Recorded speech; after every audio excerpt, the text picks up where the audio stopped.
discuss. Class today we will discuss. Class today we will discuss gross income.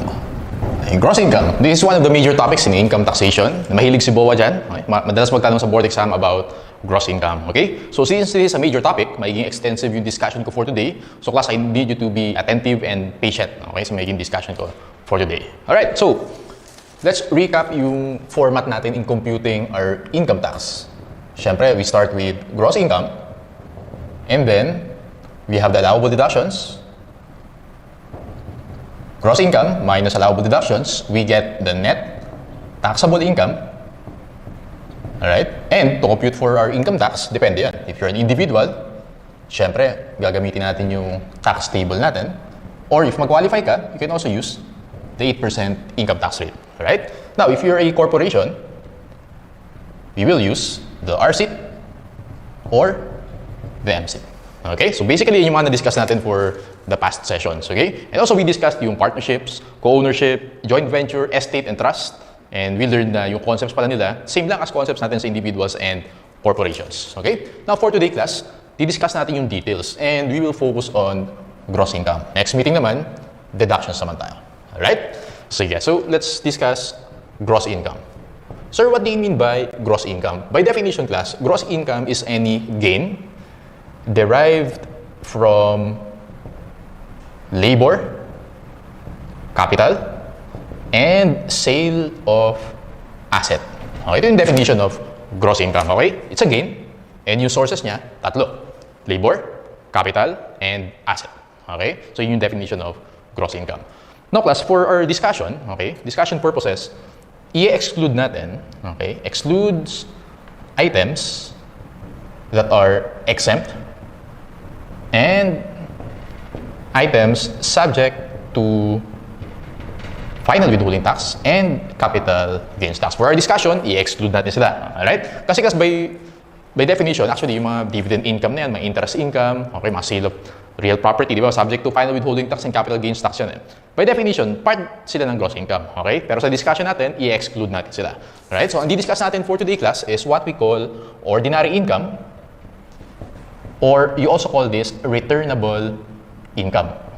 Sir, bakit tinatawag na returnable income? Because of the word return. Okay? Ibig sabihin, ito yung items na kasama sa ITR natin.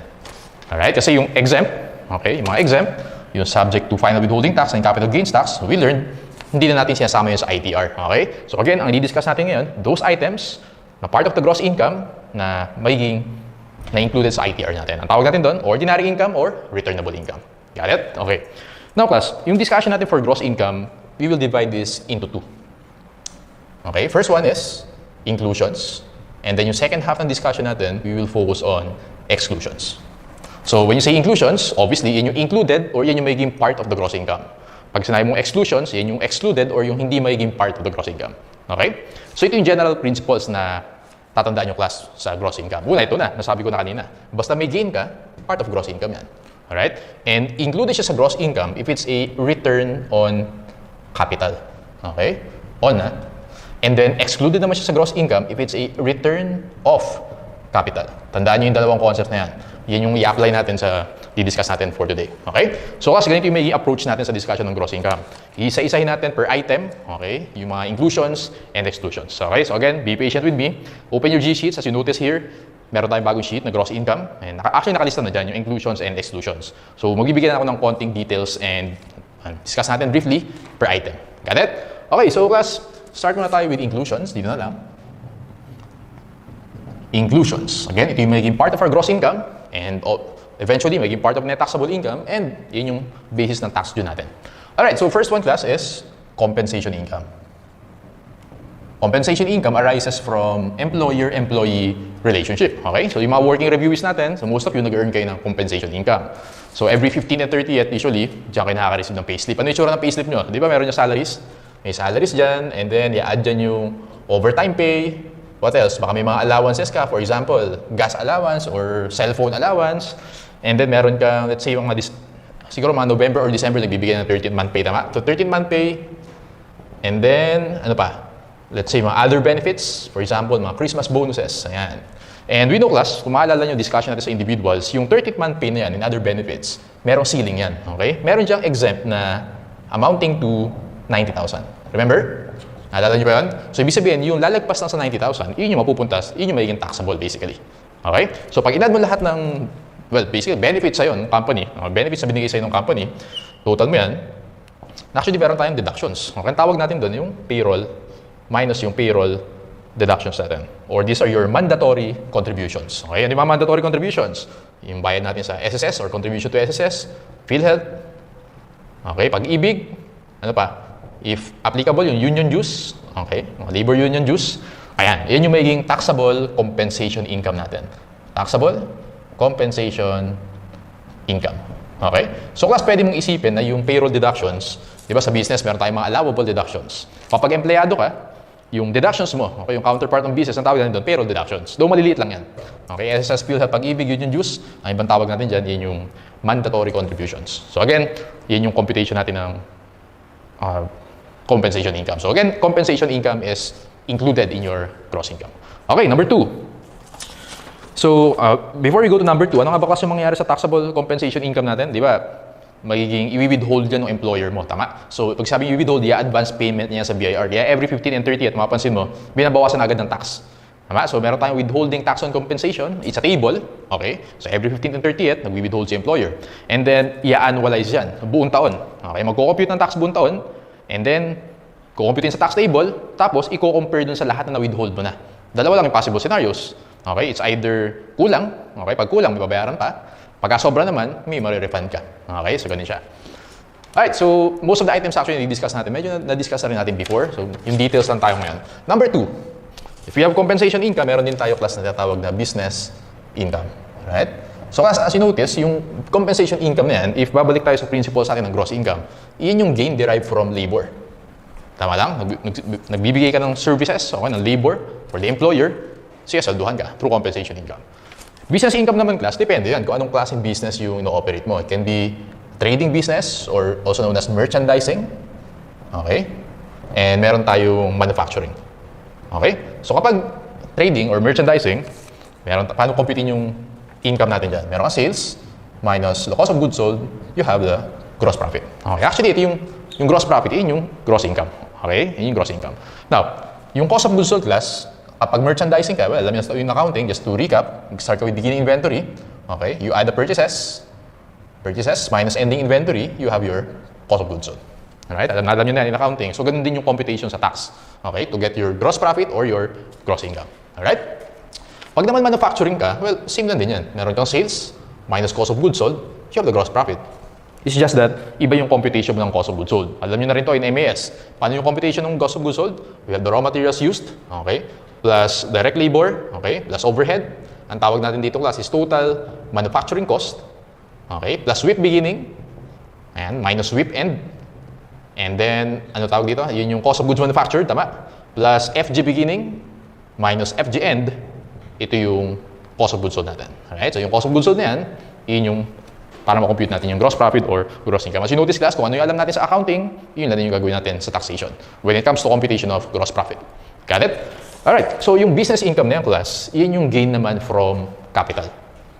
Does that make sense? Yung capital naman yan. Alright, so number 3 natin, class, meron tayong compensation income, business income, lahat yan. Considered as gross income, meron din tayong service or professional income. Okay? Service or professional income. Well, ito naman yung mga professionals, for example, mga lawyers na nag-render ng legal services, mga doctors, okay, auditors, dentists, engineers, etc. Yung computation naman class ng service or professional income is this one. Meron silang gross receipts or gross revenues or receipts. Okay? Kasi services So, yun yung term na ginagamit natin, revenues or receipts. Kapag naman goods, sales naman. Tama? Gross revenues minus receipts minus direct cost of services. Okay? Minus cost of services. We get the gross income. Okay, gano'n na siya. Gross revenues or receipts minus cost of services, you have the gross income. Sir, ano yung cost of services na yan? For example, class, ako dentist. Okay, dentist ako. Meron akong patient, no? Yung patient ko nagpa-brace. Okay? So, yung ginamit ko na materials para mapa-brace yung patient ko, as well as yung, let's say may assistant ako, no? Dentist assistant or dent assistant. Tinutulungan ako doon, tama? Yung bayad ko doon sa assistant And yung materials na ginamit ko para sa brace, considered yun as cost of services. Got it? So, gross revenues or receipts minus cost of services, you have gross income. Yung service or professional income, pwede natin sabihin na gain from labor din yan. Okay? Gain from labor. So, yung compensation income, business income, service or professional income. Alright. Next. Ayan. So, next nating class, dito na lang. Pwede ko ba siya? Ito, tanggalin ko na to. And, sige, ito na lang muna tanggalin ko pala. Hindi, mahalaga to eh. So, dito muna tayo. Okay, so let's go to, wala tayong enough space. Tanggalin ko na. Basta make sure na sulat nyo class ha. Magre-refer tayo dito from time to time. Okay, so meron tayong 3 items. Yung 4th item nating class is, ano naman siya? Number 4, tawag natin dito class is gains derived from dealings in property. Dealings in property. Okay, gains derived from dealings in property. Ito naman yung gain from sale of asset. Okay? Actually, class, dalawa yan. Yung gains natin from property can be from what we call capital asset or ordinary asset. Okay, meron tayong separate session for capital asset and ordinary asset. Okay? Kasi major topic din siya, ihiwalay natin yung discussion dyan. Pero basically, class, pag sabi mong capital asset, yung ibang items siya na-discuss natin. May mga items na subject to capital gains tax. Do you remember yung sale of real property? Di ba? 6% yun? Nalala nyo? CGT. Tama? Or yung sale of unlisted shares, 15%. Tama? Yun yun. Capital asset na subject to capital gains tax. Hindi yun yung pinag-uusapan natin. Kasi sabi ko earlier, yung items na subject to final withholding tax and capital gains tax and yung mga exempt, hindi yun yung scope na pinag-aaralan natin yun, okay? Hindi siya magiging part of your gross income or magiging part of your returnable income, okay? Pinag-uusapan natin class yung gain from sale of ordinary asset, okay? So again, meron tayong separate session dyan, pero basically yan yung pinag-uusapan natin. But to give you an idea, when you say ordinary asset, these are assets used in business. Okay? To simplify. Pero syempre, hindi lang yan yung definition niya. Pag sinabi mo naman capital asset, well, most of them are not used in business naman. Okay? Ordinary assets are used in business. Okay. Next is, dito naman tayo sa rent income. Ayan. Sa rent income, dalawang parties yan. No? Meron kang landlord, or ito yung lessor, and then meron kang tenant. Okay? Yung tenant, ang tawag mo din dyan, siya yung lessee. Alright? So si landlord, pinapagamit niya yung property kay tenant. Okay? Use of property. In exchange, si tenant naman, nagbabayad ng rent. Okay? So, pinag-uusapan natin is from the point of view of the landlord or the lessor. Sir, ano yung magiging components ng rent income na yan? Ano yung mapupunta sa rent income na yan? Ito, class. Ito yung composition niya. Okay? Or components. Composition. Number 1. Well, syempre, yung rentals.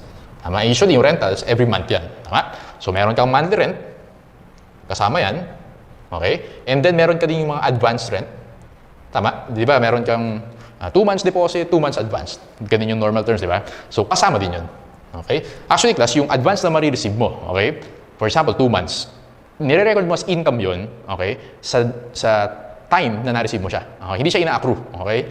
So, ganun sa cash basis, basically. Okay? Pupunta siya sa gross income natin. It's considered as ordinary income. What else? Yung deposit naman, class, tignan mo. Okay? Yung security deposit. Yung security deposit kasi, dalawa yung possible dyan. Una, pwedeng i-refund yan. Okay. Usually, yun naman yung nangyayari. Nire-refund dun sa tenant sa dulo ng lease term. Okay? Or pwede namang i-apply okay, to the last month. Okay? The last month or months. So, pwedeng sabihin ni lessee, o sige, wag mo na i-refund sa akin yung deposit, i-apply mo na sa last month or last 2 months ng renta ko. Okay? Kapag refund class, hindi yan part of your ordinary income. Okay? Pag naman in-apply mo sa last month, in effect, naging monthly rent siya. Okay? Part siya of ordinary income. Okay? Again, pag sabi kong ordinary income, it means part siya ng gross income. Okay? Na mapupunta sa ITR, kaya ibang tawag natin doon, returnable income. So, interchangeably, gamitin ko yung tatlong terms ha. Ordinary income, gross income, and returnable income. Take note na lang. Okay? Now, yan. So, rentals. Meron pa class, any obligation, okay? So, write this down. Any obligation of the lessee, okay, to any third party, lessor, any obligation of the lessor to any third party, okay, assumed and paid by the lessee. Okay? Ulitin ko ha. Any obligation of the lessor, okay, to any third party, assumed and paid by the lessee. Ano examples yan, sir? For example, class, yung bayad sa insurance. Okay, building insurance. So, it's a non-life insurance. Actually, si lessor yung may responsibility nun. Babayaran ni lessor yun sa insurance company. Okay? Non-life insurance. Pag ang nangyari, si lessee yung sumagot, okay, si lessee yung nagbayad ng insurance, part yun ng rent income ni lessor. Okay? Part ng rent income ni lessor. Ano pa example? Real property tax. Real property tax, well, si lessor talaga yung nagbabayad niya kasi siya yung may-ari ng property eh. Pero pag si lessor yung nagbayad, okay, in behalf of the lessor, magiging part yun of your rent income. Gets? Okay, so ordinary income sila. And then last one class is leasehold improvements. Leasehold improvements. Well, alam niyo yung leasehold improvements in accounting, tama? Leasehold improvements, ayan, made by the lessee. Pero if ang mangyayari diyang class, yung leasehold improvements, mag-a-accrue to the lessor, okay, upon expiration, magiging part yun of your rent income. Okay, kunwari, ako si lessor, ako si landlord, no? Si lessee, umalis na. Napunta sa akin yung mga improvements, yung leasehold improvements. Tapos walang bayad sa kanya. Hindi ko binayaran. Okay?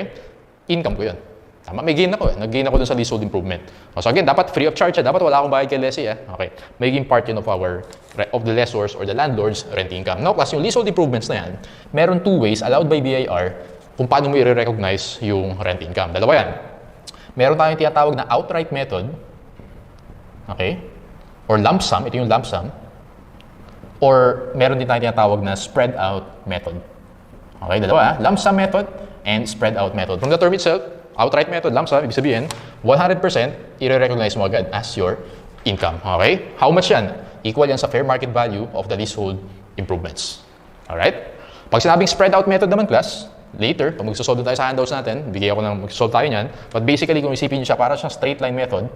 Okay? Parang straight line method of depreciation over lease term. Okay? Over lease term. For example, 10 years yung lease term. Okay? Doon natin i-spread out yung leasehold income natin from the leasehold improvement. Again, pag sinabi natin rent income, nandiyan yung monthly rentals, any obligation na inassume ni lessee, okay? And leasehold improvements. Alright. So as you notice, kaya yung deposit kanina na ni-refund, okay, to the lessee, di ba, pwede mo isipin yung ni-refund eh. Return of capital yun. Tama? Yung monthly rent na yan, yung mga advanced rent, and then yung deposit pag in-apply siya sa renta, leasehold improvements, and yung mga obligations na yan, pwede mo isipin na yun yung return on capital. Okay? Return siya sa investment ni lessor. Alright? Okay, so, next item. Okay, so next item natin class is, saan tayo? Interest income. 4, 5, and 6. Interest income. Okay, master na master nyo na yung interest income na yung class. Pero gusto ko lang i-highlight na maraming klaseng interest income. Okay? Meron tayong interest income from bank deposit. Tama? And then, alam natin, pag interest income from bank deposit, subject to final withholding tax yan.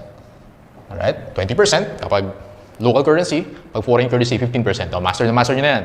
So again, hindi ito kasama dun sa pinag-uusapan natin. X. Okay? Kasi subject to final withholding tax. Pinag-uusapan natin class, for example, yung bank deposit, pero abroad. Okay? Sa abroad. Let's say may deposit ka sa Bank of Singapore. Okay? Singapore, nag-earn ng interest income yung resident citizen ka. Tama?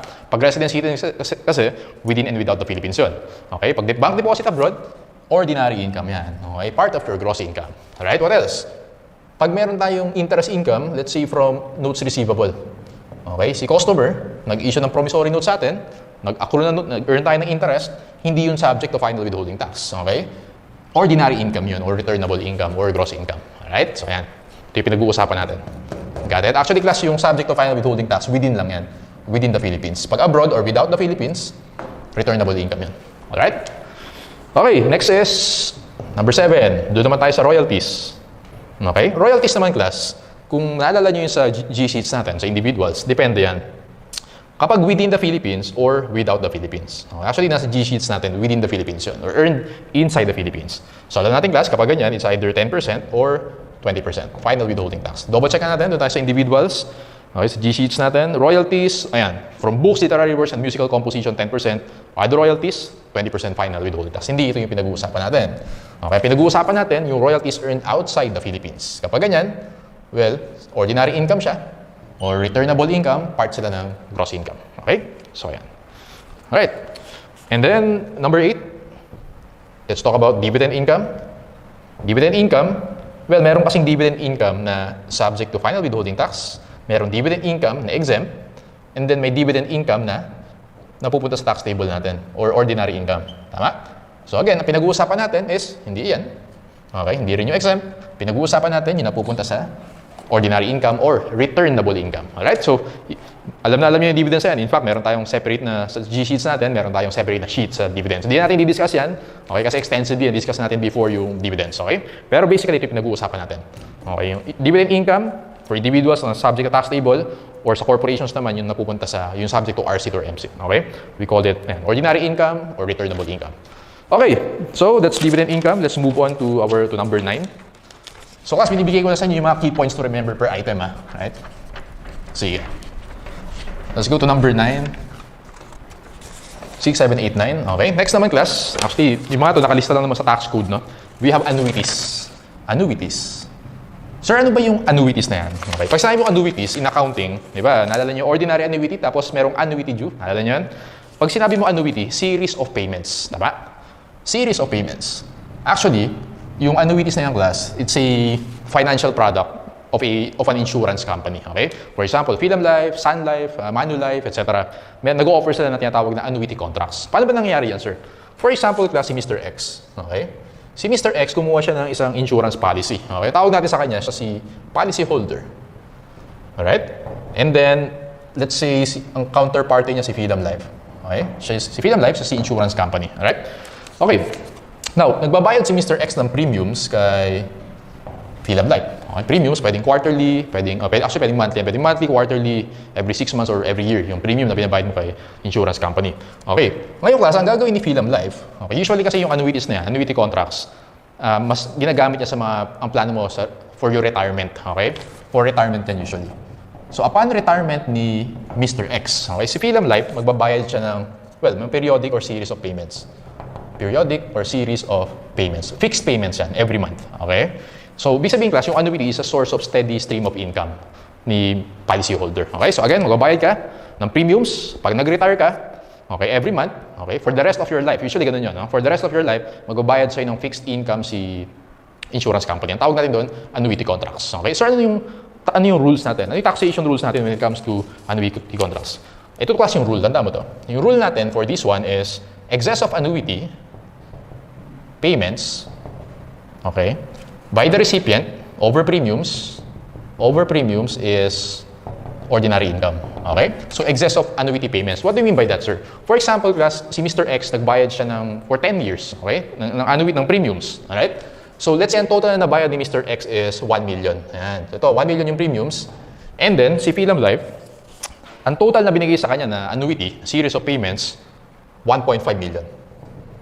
Okay, so ang pinag-uusapan natin, paano yung taxation ng 1.5 million na yan? Sabi sa tax code, yung excess daw na annuity payments na binibigay sa'yo ng insurance over the premium is ordinary income. Ibig sabihin, class, yung 1.5 million na yan, okay, yung 1 million yan, okay, excluded, hindi siya part of your ordinary income.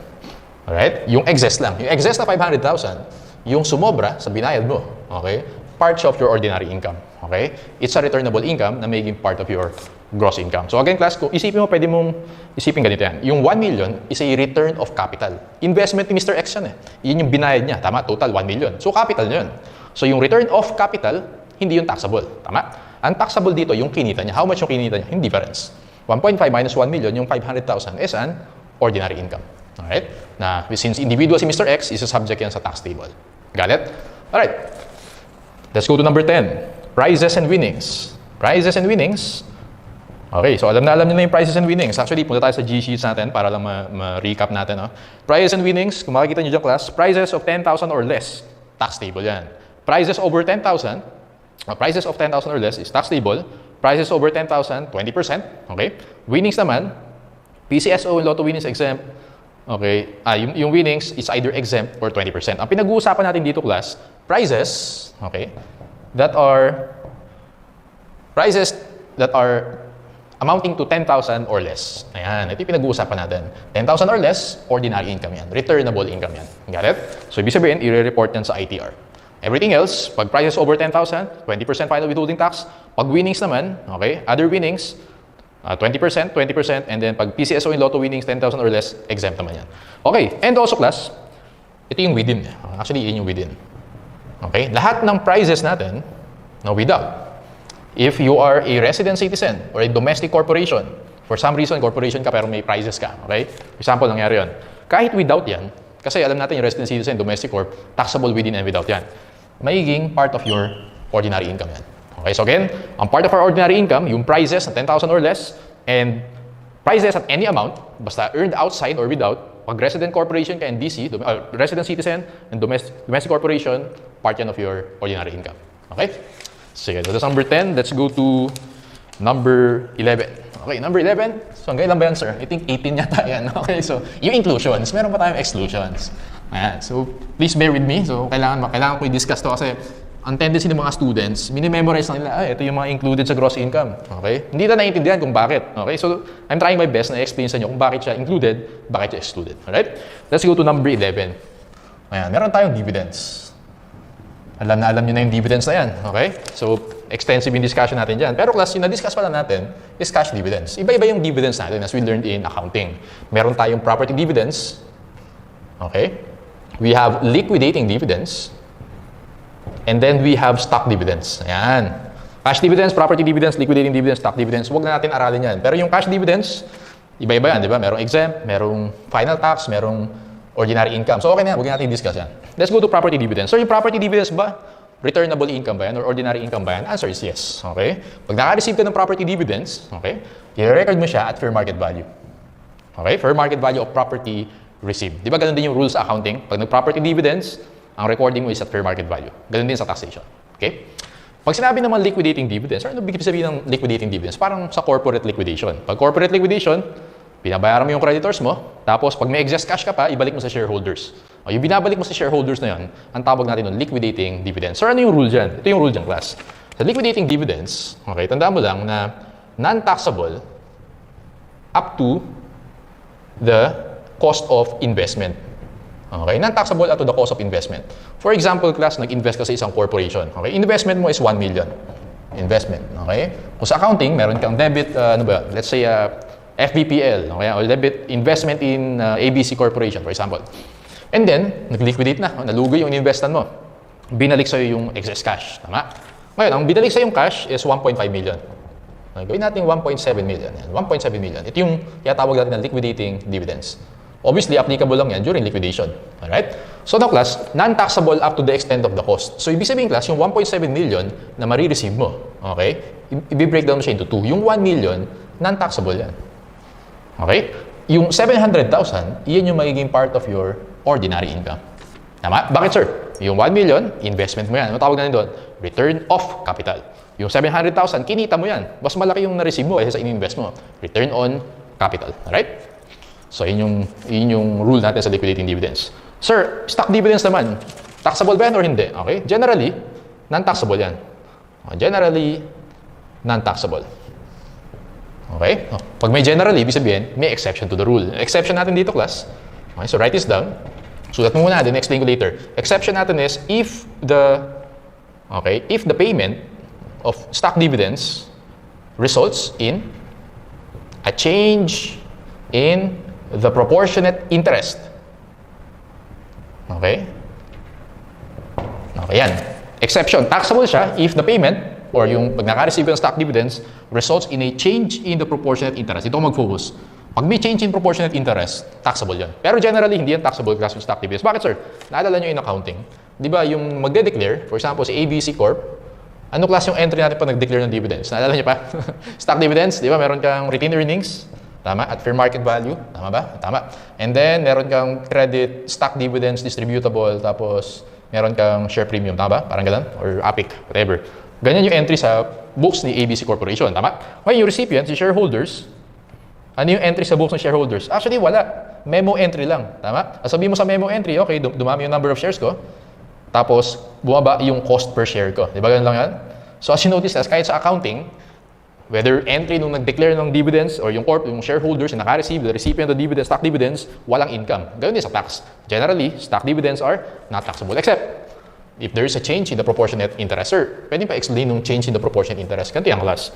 I'll give you two scenarios. Scenario number 1, okay? For example, ito yung mga shareholders natin.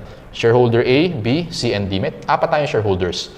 Ito yung number of shares nila. Lagay natin old shares. Ayan. To simplify, merong 10 per shareholder. So, that's 40. Okay, percentage nila, old percentage is, well, 25% each yan. Tama? Ngayon, class, let's say, nag-declare ng stock dividends. Okay, stock dividends na dineclare is 10%. Alright? So, 10%, so additional shares nila, o yung new shares, tama ba, 10% ng 10 is 1. Okay?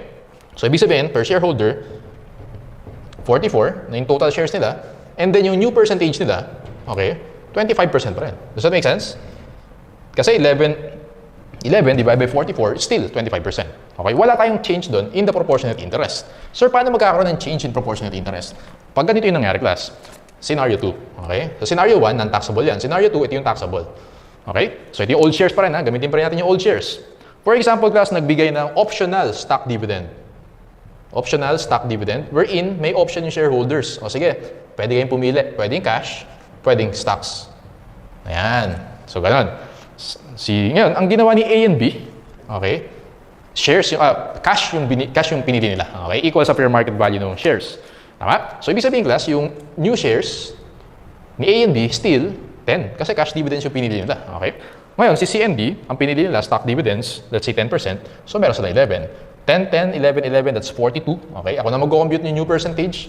Basically, merong round up ko na lang, 24% si A, 24% si B, 26% si 26% si D. Okay? So, nagbago from 25. Okay?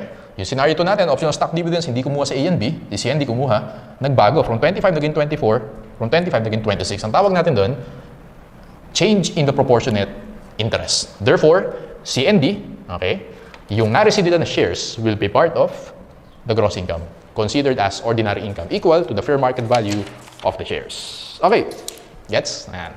So, yun yung dividends natin. Alright, so sige, malapit na. Malapit na, ano ba yan? 11. Okay, so 7 items to go. Sige, mabibilis ako ng konti. Alright, so let's go to number 12. Number 12 natin is about pension.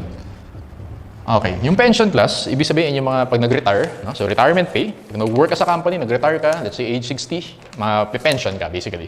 Okay, yung pension, magiging part yan of your gross income, okay, included siya or inclusion siya if it failed to meet the exclusion criteria.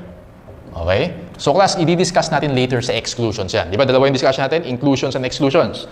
I-expound natin yan sa exclusions. But basically, pag hindi mo na-meet yung criteria sa exclusions, included ka. Ganun lang siya. Okay? So mamaya, balikan natin yan. Let's go to number 13. Alam nyo yung number 13 na to. Partners, distributive share.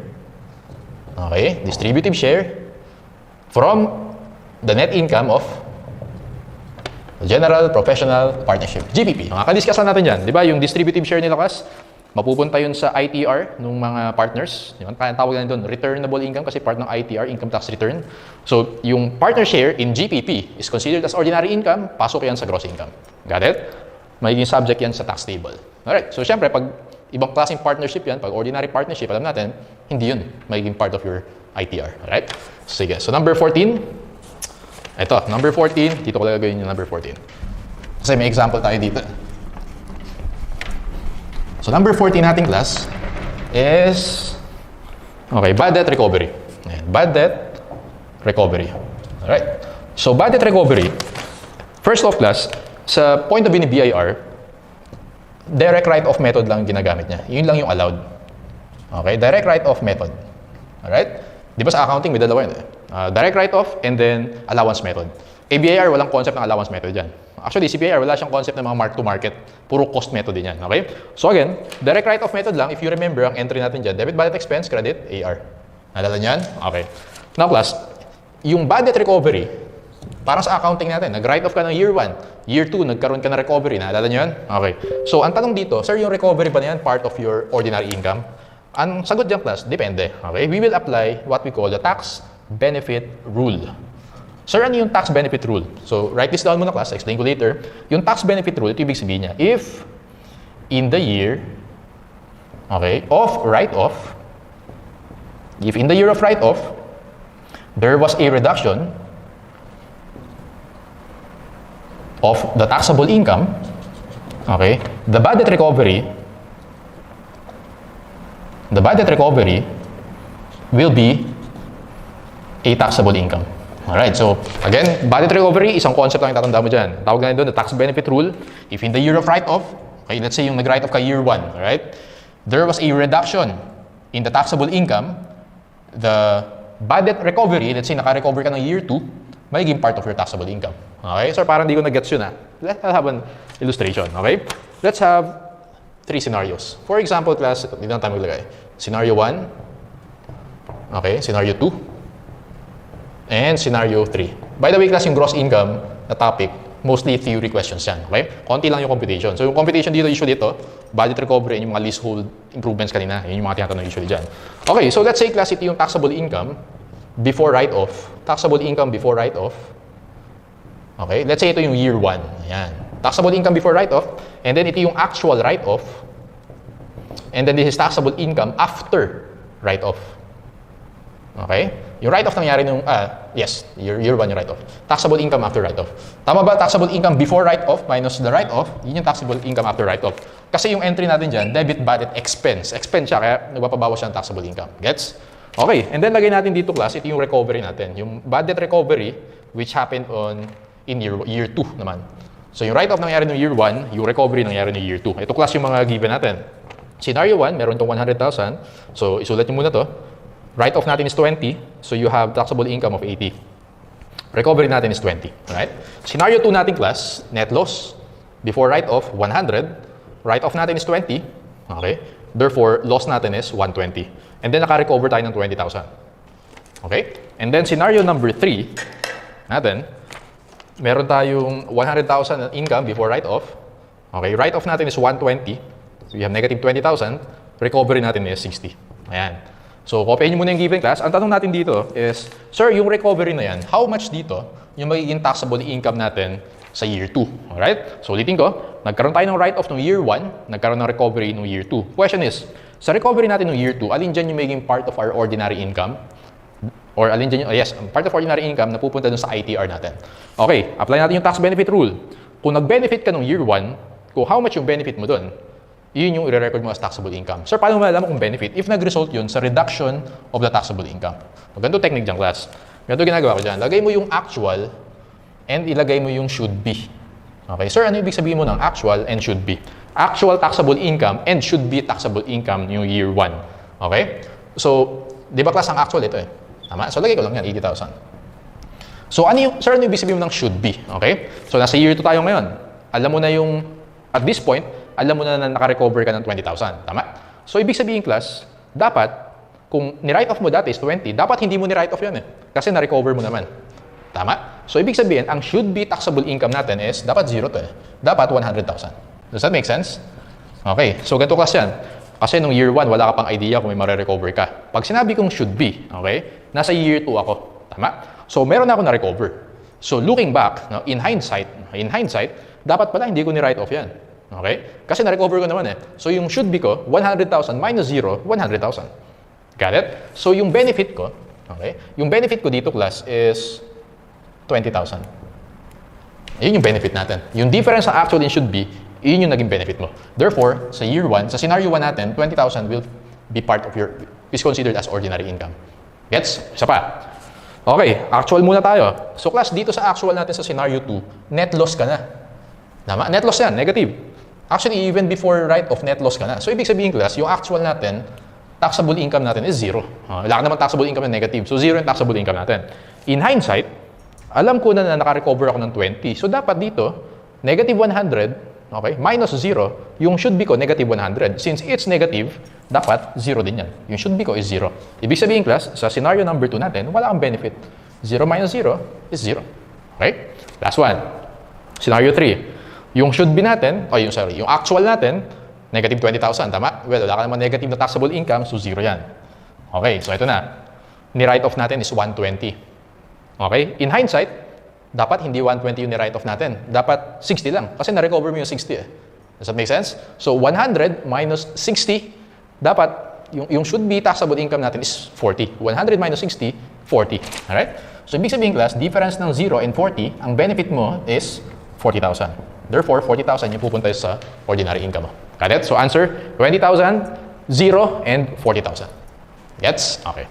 So, yun yung tinatawag natin na budget recovery. Okay, malapit na, class. So, yung iba, easy na lang. Mabilisan na lang ito. Let's go to number 13 na ba yan? Okay. Or number 14 na yata yung tax recovery. Yes, number 14. Let's go to number 15. Number 15 naman, class, is tax refunds. Alright. So, tax refunds, nagbayad ka ng tax no year 1, noong year 2, naka-refund ka. Okay? So, sir, yung refund mo ba ng tax, part of your ordinary income? Depende. Ito class yung mga tax refunds na not taxable or non-taxable. Non-taxable to, okay? Isa-isahin ko class. Income tax. Number 2, estate tax. Okay, number 3, donor's tax. Number 4, income tax paid to foreign country if claimed as credit. Okay, explain ko later. And then number 5, stock transactions tax. Okay, ito yung sa mga listed shares. Ito yung 6/10 of 1%. Alright? And then number 6 is pag ang na-refund mo is VAT. Okay, ulitin natin. Class, pagka ito yung na-refund mo, non-taxable yan. So, ibig sabihin, pag ang na-refund mo wala sa listahan natin, inclusion siya. Got it? Una, income tax. Alright? So, yun yung tax table or yung pag-corporation, RCIT, MCIT. Estate tax, donor's tax, yung mga transfer taxes, pag na-refund mo, hindi yan part of your gross income. Okay? Income tax paid to foreign country if claimed as credit. Naalala mo, class, dun sa discussion natin ng resident citizen. Pag resident citizen ka, taxable ka within and without. Tama? Ngayon, yung tax na binayad mo abroad, pwede mong i-deduct dito sa Philippines yun eh. Dalawa yung pwede mong gamitin dyan. Pwede mong i-claim as tax credit or ima-minus mo yun sa income tax due mo. Tapos minus yung credit, you have the income tax payable. Or pwede mo siyang maging part ng deductions. Naalala niyan? Meron tayo sa handouts niyan. Tama? Applicable siya sa resident citizen. Sabi dito class, if yung income tax na binayad mo abroad, pag claim mo as credit, tapos biglang na-refund mo, hindi yung taxable. Okay? Ngayon, kapag naman ang ginawa mo, claim mo yun as deductions ng year 1. As allowable deductions. Tapos na-refund mo ng year 2. Yun, taxable yun. Included yan. Alright? Stock transactions tax, di-discuss natin next time yan, pero non-taxable yan. VAT is also non-taxable. Okay, number 16. Uy, ilan na lang sir yan? Tatlo na lang. Okay, non-taxable. Cancellation of debt pala. Number 16 is cancellation of debt. Okay, 16, cancellation of debt. Or forgiveness of debt. Okay? So, tatlo lang naman class yung scenarios dito. No? Scenario number 1. For example, si D si debtor. Okay, siya yung may utang. And then ito si C. Okay, si creditor. Ngayon class, pag ang ginawa ni D, may utang siya kay C, nag-render siya ng services. Tama? And then si C, kinancel niya yung debt. Pinorgive. Okay? Sige, huwag mo na ako bayaran kasi nag-perform ka ng services sa akin. Part siya of your ordinary income. Okay? It's as if compensation income siya. Got it? Yung scenario 1 natin. So, part of ordinary income. Scenario number 2. Si debtor. Okay? Ito si creditor. Ngayon, walang ginawa si debtor. Sabi ni creditor, sige, cancel na natin yung debt mo. Okay? Forgiven ka na. Kahit walang ginawa si debtor. Nabayad. Alright? Mag-qualify siya as a gift. Okay? Gift. And yung gifts class, subject siya sa donor's tax. Alright? Next time, di-discuss natin yan. So, ibig sabihin, kung subject ka sa donor's tax, hindi ka subject sa income tax. Okay? Hindi siya included. And then, scenario number 3 natin. Alright? Scenario number 3 is ito si shareholder. Letter S. Shareholder. Okay? Ito si corporation. Tama? So, may utang si shareholder kay corporation. So, ang ginawa ni corporation, sige, i-cancel na natin yung debt mo. Tama? Walang ginawa si shareholder. Kinancel lang bigla ni corporation. It is considered as a dividend income. Okay? So, yung mga rules na alam natin sa dividend income, yun yung i-apply natin. So, alam natin class, na yung dividend income, well, yung iba dyan, subject to final withholding tax. Yung iba dyan, exempt. Depende sa recipient, depende sa nag-declare. Yung iba dyan naman, part of ordinary income. So, ang pinag-uusapan natin is this one. So, hindi yan. Alright? So, may mga check. Yan yung part of ordinary income na mapupunta sa ITR natin. Pag nasa ITR na, tax table mo, kapag individual ka, kapag corporation naman, it's MCIT or RCIT. Okay. Now, last 2 items. Number 17, damage recovery. Okay? Damage recovery. Depende yung class. Kung compensatory damages or recovered damages. Okay? Or recovery of lost profits. Bigyan natin ng example. For example si Mr. X na aksidente. Ayan, nabangga siya ni Mr. Y. Ayan, sabi ni Mr. X, sabi ng court, sige, Mr. Y, bayaran mo si Mr. X ha. Okay. Ang babayaran ni Mr. Y kay Mr. X, meron diyang mga hospital fees, okay, damages. Bayaran mo lahat yan, nagastos ni Mr. X. Moral damages, ayan, bayaran mo din yan, okay? And then, si Mr. X hindi nakapag-work for 30 days, isang buwan. Ang tawag natin doon, lost profits. Sige, sabi ng court, sige, bayaran mo din yung lost profits ni Mr. X. Alright? So, ganito yung ang rule class. Kapag yung damages is compensatory, hindi yan part of your gross income. Okay? Kapag naman yung damages is recovery of lost profits, part yan of gross income. Ano ulit yung recovery of lost profits? Si Mr. X, dahil na-aksidente siya, hindi siya nakapasok ng work sa isang buwan. Sabi ng court, oh, Mr. Y, bayaran mo si Mr. X worth 1 month na salary niya. Kasi class, ganito mo siya isipin. Kapag nakapag-work si Mr. Y, dalawa lang naman yan eh. So, kung hindi siya na-aksidente, mag-work siya for 1 month. Tama lang? Yung 1 month na yun, yung salary niya, may subject to withholding tax. Tama? So, kung hindi siya nag-work, pero binayaran siya ni Y, dapat iyon, subject to tax din. Okay? So, ito yung pinag-uusapan natin. Pag recover damages and lost profits, ayun, part of ordinary income. Otherwise, kapag form of compensatory or indemnification, hindi yan part of the gross income. Okay, so last one na class. Alright, so last one na. Actually, last one for inclusions. Meron pa tayong exclusions. Ayan. Last one for inclusions. This one is, okay, gross income from long-term construction contracts. And TCC is one of our topics in the FAR. Pero for taxation purposes, ang acceptable na method dito, class, is the percentage of completion method. Okay? Sa FAR kasi, i-advance ko na, dalawa yan. Pwedeng percentage of completion or the zero profit method. Yung zero profit, ang ibang tawag doon is cost recovery method. So, dalawang methods yung acceptable in accounting. Sa taxation, isa lang. Percentage of completion method. So, actually, ang ginagamit dito usually is the cost-to-cost method. Okay? Actual cost, yun yung numerator mo, divided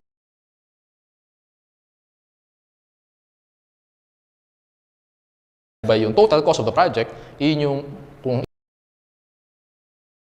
ilang percent complete na yung project. Okay? So again, yung gross income, kapag long-term construction contracts, kung ano yung alam natin sa accounting, under percentage of completion method, yun yung i-apply natin in taxation. Okay? So ayan, let's have a short break before we go to exclusions.